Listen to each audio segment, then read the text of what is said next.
اعوذ باللہ من الشیطان الرجیم بسم اللہ الرحمن الرحیم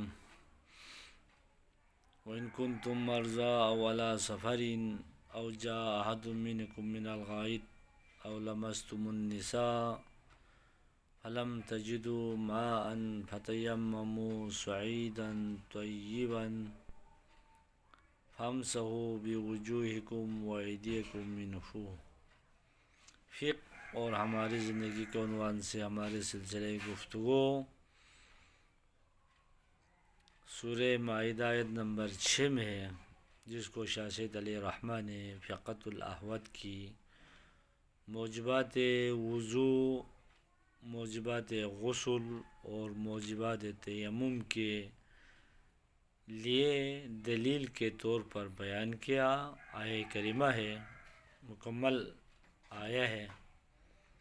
تو ہماری گفتگو ادھر تھی، او لمستم النساء فلم تجدوا ماء۔ اس آیہ مبارکہ میں شاہ سید علیہ الرحمٰ نے جو آیت ذکر کیا قرآن مجید میں سے، یہ شروع بھی غسل کی بحث ہے، اختتام کا گفتگو بھی غسل پر ہے، یعنی طہارت کبریٰ کی ذکر ہے۔ درمیان میں موجبات وضو میں سے دو اہم چیز ذکر ہوا، یعنی آپ اس کو اس طریقے سے دیکھ سکتے ہیں، شروع کا اور اختتام کے درمیان یہ جملہ جو ذکر ہوا ہے، ادبی لحاظ سے اس جملے کو جملہ معترضہ کہا جاتا ہے، چونکہ وَإِن كُنتُم جُنُوبًا فَطَهَّرُوا، اگر جنابت کی حالت میں ہو تو طہارت کرو۔ لا شک ولا شبہہ، شک اور شبہے کی ذرا برابر گنجائش نہیں ہے۔ فَطَهَّرُوا سے مراد غسل ہے، وضو نہیں ہے، کیونکہ لفظ جنوب ذکر ہوا ہے۔ جنوب جنابت، شخص ہے کہ موجب جنابت ہوا ہے، وہ جنوب ہے۔ جنابت حاصل مصدر ہے، جنوب سے جو چیز حاصل ہوتا ہے وہ جنابت ہے۔ تو جنابت اگر کسی کو لاگو ہوا، اس کے لیے وضو نہیں ہے، غسل ہے۔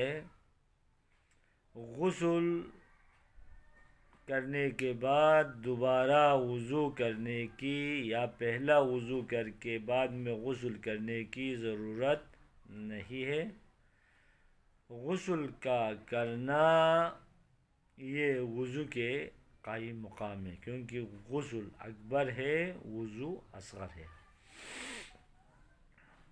لہذا جب تشریح میں بیان ہوا تو وہاں کہا غسل کرنے سے پہلے استنجا والاستبراء بالماء بعد ازالت النجاسہ، نجس جس جسم پہ جگہ لگا ہے اس کو دھونے کے بعد استنجا کریں اور استبراء کریں، پھر غسل کے عمل شروع کریں۔ نیت سے شروع ہے اور موالات پہ اختتام ہے۔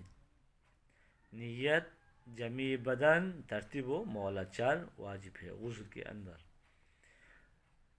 اس آیے کے بعد آیا وَإِن كُنتُم مَّرْضَىٰ أَوْ عَلَىٰ سَفَرٍ، سفر میں ہو، تو یہ مرضى اور سفر میں دونوں احتمال ہے۔ مرضى کی حالت میں جنابت لاحق ہوا ہو، مرضى کی حالت میں وضو ضرورت ہوا ہو، یعنی طہارت صغریٰ اور کبریٰ دونوں ایک مریض سے امکان پذیر ہے، واقع ہو جائے۔ ایک مریض ہے، ایک مریضہ ہے، اسے جنابت بھی لاحق ہو جائیں اور وضو کی ضرورت بھی رہیں، دونوں میں سے ایک کا واقع ہونا امکان پذیر ہے۔ دونوں واقع ہو سکتا ہے، جنابت بھی ہو سکتا ہے اور قضاء حاجت کی ضرورت بھی پڑ سکتے ہیں۔ ایسے صورتوں میں آپ غسل کریں گے، وضو کی ضرورت نہیں ہے، الا الاستنجاء والاستبراء بالماء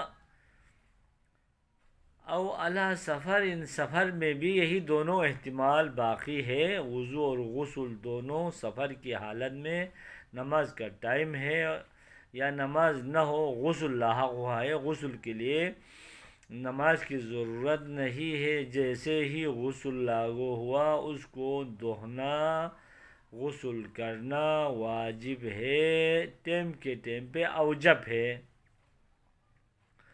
لہذا وَإِن كُنتُم مَرِيضًا أَوْ عَلَى سَفَرٍ، یہ دونوں احتمال ہے، یہ دو، پہلا خاص ہے غسل، دوسرا اور تیسرا جو وَإِن كُنتُم مَرْضَىٰ وَعَلَىٰ سَفَرٍ، یہ دونوں مشترک ہے، بین الغسل والوضوء، یا احدہما یا کلاہما، دونوں یا ایک ہو سکتا ہے، لیکن اگر دونوں لاحق ہو تو غسل ہے، وضو فاقد ہو جائے گا، اگر صرف وضو ہے تو وضو لگ جائے گا، صرف غسل ہے تو غسل واجب ہو جائے گا۔ اللہ تعالیٰ ہم سب کو فہم فقہ کی توفیق عطا فرما، اللہم صلی علی محمد۔